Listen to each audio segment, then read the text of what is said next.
Hi, my name is Christina Kirkham, and this is my senior capstone project, which is confessional poetry. And I did not have a very conventional journey to get to my project, so I hope that this PowerPoint helps explain it to both myself and to you. Um, so I'm just going to start here with Hieronymus Bosch's Garden of Earthly Delights. And I am a literature major, but also an art history minor. And I had just taken a fantastic Renaissance art class with a wonderful professor, and she had shown us this work of art. And I was absolutely struck by it, especially looking at all the other works of art of the time period. Nothing else kind of possessed this volume and like this majesty of just kind of sheer insanity. And just sheer creative imagination. And so I decided initially that I would be writing poems based on this painting from the ideas of heaven, hell, and purgatory, which are represented in the three triptychs, left, middle, and right hand side. And so I was going to choose little tableaus from each section and I was going to write poems about them from the stance of heaven, hell, and purgatory, and what those emotions feel like and how they manifest, and how the scenes that I would be writing about connected to personal trauma of my own and post traumatic stress disorder. And I'd wanted to take my visual cues initially from this painting. It soon became very clear to myself and to those around me when I would write my poems and read them that there was a lot more underneath the surface than Bosch's painting, and that perhaps I was using Bosch's painting as a fugazi for my own emotions, and that I was using it as a cover to not actually get at what was underneath. And so from there, it kind of became apparent that I had to rip the band-aid off, so to speak, and I had to actually get into the nitty-gritty of the emotions, which I think I had personally been like keeping myself at a distance from. As I'm sure you've probably figured out by now, I'm from England, and I came after a gap year, and I came because I wanted freedom. I wanted freedom to be my own person in my own right. And I also came from a very interesting family where um, there's a lot of less than kind and nice behavior, and kind of being in a country away from that, being in therapy and unpacking those things, also being a creative writer and being a writer in general, obviously they all started to come out. And I've listed for you some of my personal influences, and these are just some of my kind of like the poets and the people that I found myself going to when I initially wanted to sit down and try and write whatever it was I was going to write, because I didn't know either. And I have to give enormous credit to the writer A. Gill, who is long gone, but he is very funny. And through kind of his observational distaste, and the fantastic vocabulary he would use and the way that he would describe situations, I kind of found myself almost mimicking um, his kind of like structural formula in a way that I found very effective in my own writing. And then Philip Larkin is one of my all-time favorites, and I think that my kind of onus, I think I really owe to Philip Larkin's This Be the Verse, which was a poem that when I first heard when I was 16 years old really stuck with me.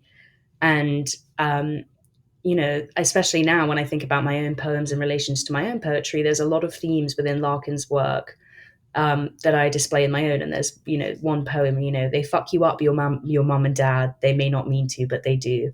They fill you with the faults they had and add some extra just for you.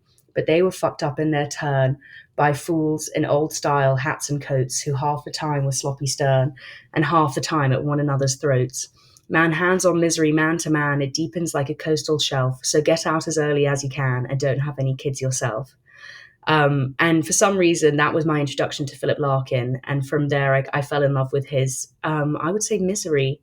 I fell in love with his misery. But also, I fell in love with like his way of life. And I love jazz music, and I've always loved jazz music. It's some like a place that I've always found myself to feel safe in jazz and blues. And I was introduced to Sidney Bechet through Philip Larkin, and kind of like having these audio influences as well, I think is super, super important. Especially like the music of the blues, which is like so painful and sad in so many different ways, but also a celebration of like of the current moment in life and the current feeling, and really like honing into that feeling and not being ashamed to really kind of like sing it out, really be honest with it. And I think that's why this volume of poetry kind of came about, is because in England there's a lot of repression. There's a lot of repression of pretty much anything, you name it, it's probably had a little repression done to it. But I came here, and kind of everything that I guess had been repressed for a long time just kind of came flooding out. And these poets and these authors kind of, I really found myself to be in tune with them, with their journeys, their inner thoughts, their inner suffering, how they saw the world. And so the collective themes of all these poets, brutal honesty, which is something that I definitely employ, and just something, it's just how I write. I'm, a very honest person, very blunt person, which has gotten me into a lot of trouble throughout my life. But I think that being honest is something that people don't value enough. And so through this collection of poems, I wanted to be brutally honest. I wanted to bring attention to perhaps, the ugly parts of trauma, the ugly parts of recovering your memory, the ugly parts of like piecing together who you are as a person. And also mental health in poetry was another one, particularly Elizabeth Jennings, her sequence in hospital, I found to be really, really moving, as she talks about like her recovery and what it's like to be in this institution, and like the things that she notices and beautifies, even though everything around her is, pretty, pretty gray. But I found that finding of beauty in something horrible to be, I guess a way to kind of like understand it more.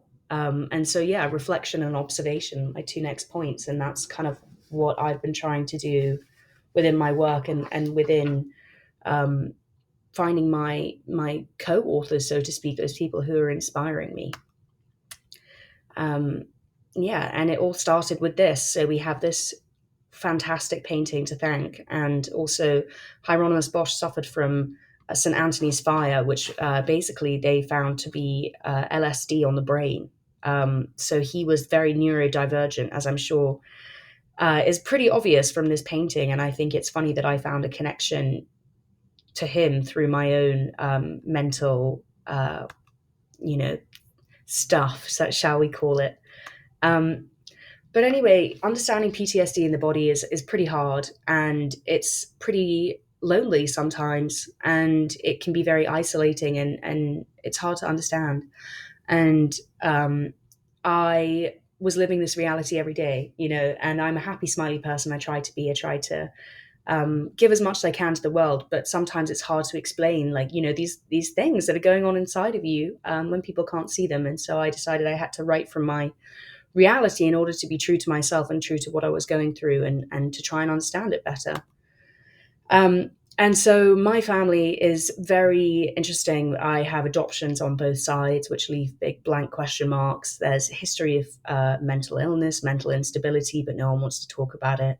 The history, that is, although the people who suffer from it are obviously quite curious and want to know. And so, I've done some of my own digging, and I've, found, here a relative of mine who suffered from mental instability, like other people who were heavily involved in religion, heavily involved in the church, other people, marriages that didn't work, illegitimate children, and it's all repressed and all hidden. And so I kind of wanted to understand these people that I'm related to. I look in these photos and I see aspects of my own face, or my grandparents, and that's a pretty incredible thing to be able to do. And yeah, this is my excerpt from a poem called "The Chest," which I wrote when I first.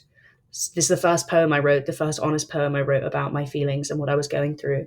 And I think that it pretty much sums it up. I've been afraid for so long that if I opened the chest, it wouldn't close, and gold and blood red rubies would pour and pour, thudding into the earth until they became the commonest thing.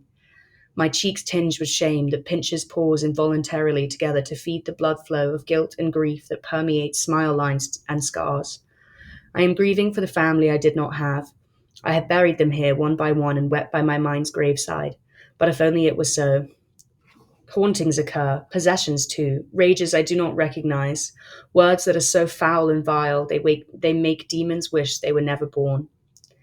That was my first poem, and I think that it goes to show all these things that I felt were bubbling up inside of me, and potentially destroying me, and I had to find a way to let them out. And I did that through my poetry. And, if I wasn't in the US, this wouldn't have been possible at all, because there's no way anyone would want me airing any dirty laundry in England. Not to mention the fact that creative freedom isn't really something that's given to us. It's very much taught. You're taught how to be creative. And so I'm very appreciative for my American education that has really allowed me to kind of understand myself as a holistic person, as a holistic human being, instead of a human doing, and as a writer as well. So I thank you for taking the time to listen to my presentation, and I hope that you've enjoyed it. Thank you.